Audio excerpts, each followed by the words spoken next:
Bismillahirrahmanirrahim. Assalamualaikum warahmatullahi wabarakatuh. Perkenalkan, nama saya Mutmainah Wulandari dengan NIM 23040450204, kelas D, program studi bimbingan dan konseling.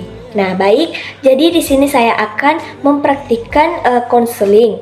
Nah, di dalam konseling ini, praktik konseling ini akan terdapat keterampilan konseling. Langsung saja ke videonya.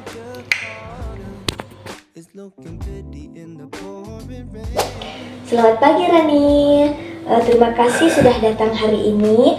Apa kabar? Nah, bagaimana rasanya di sekolah baru sejauh ini? Terima kasih Ibu, saya sebenarnya merasa tidak terlalu baik. Rasanya sekolah baru ini sangat berbeda dan saya jadi sulit bersemangat. Nah, kamu merasa sulit untuk bersemangat. Boleh cerita lebih jauh apa yang membuat sekolah baru ini terasa berbeda bagi Rani? Di sekolah sebelumnya, saya punya banyak teman dan saya merasa nyaman.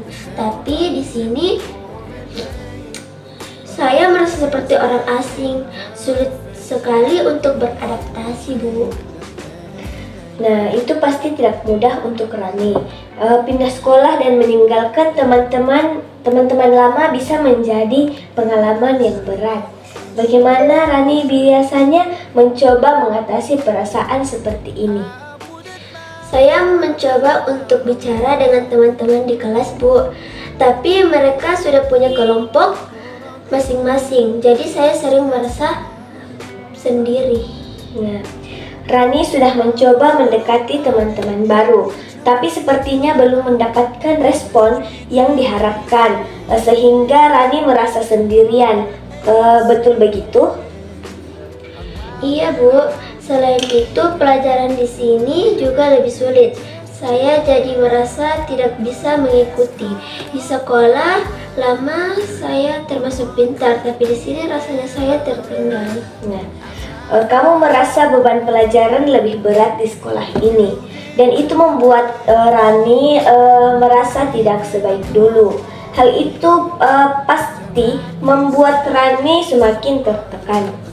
Betul, Ibu. Saya bahkan sudah malas belajar karena saya merasa tidak ada gunanya. Nah, jadi rasa tidak semangat ini juga mempengaruhi kebiasaan belajar Rani. Nah, jika Rani ingat kembali apa yang biasanya memotivasi Rani untuk belajar dulu?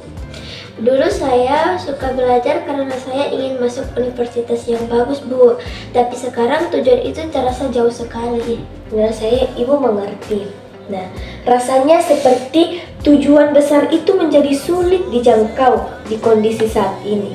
Kalau boleh tahu, apa yang menurut Rani membuatnya terasa begitu jauh? Karena saya merasa tidak bisa mengikuti pelajaran, Bu. Nilai saya menurun dan saya takut kalau ini terus berlanjut, saya tidak akan mencapai target itu. Nah, kamu khawatir bahwa kesulitan ini akan terus berlanjut dan menghalangi menggapai cita-citamu. Nah, bagaimana kalau kita mencoba melihat ini satu persatu? Misalnya, kita mulai dengan apa yang paling membuatmu kesulitan dalam belajar. Sepertinya saya sulit memahami beberapa mata pelajaran, terutama matematika dan fisika. Nah, oke. Matematika dan fisika menjadi tantangan utama di sini. Apakah Rani pernah mencoba mencari bantuan seperti belajar kelompok atau bertanya kepada guru? Saya belum mencoba, Bu. Saya malu kalau terlihat tidak tahu. Nah, itu wajar ya. Itu wajar, Rani.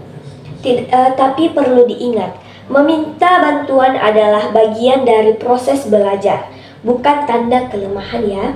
Bagaimana kalau kita buat rencana untuk mulai bertanya kepada guru atau teman, kita bisa melakukannya perlahan.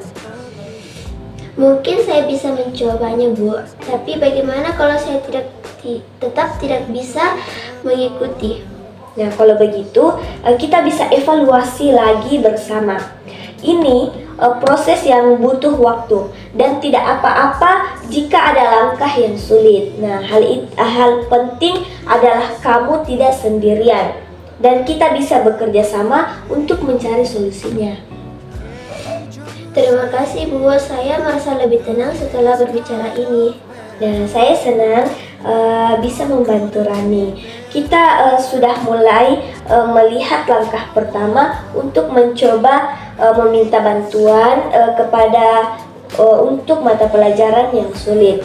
Nah, di waktu berikutnya kita juga bisa bahas tentang cara membangun hubungan dengan teman-teman baru. Bagaimana menurut Rani? Iya Ibu, saya rasa itu bisa membantu. Terima kasih banyak. Nah, sama-sama Rani. Ingat, setiap langkah kecil yang kamu ambil adalah pencapaianmu. Nah, saya ada di sini jika kamu butuh bantuan ya. Terima kasih Bu. Oke. Baik, mungkin itu saja praktik konseling yang setelah saya lakukan. Kurang dan lebihnya mohon dimaafkan. Wassalamualaikum warahmatullahi wabarakatuh.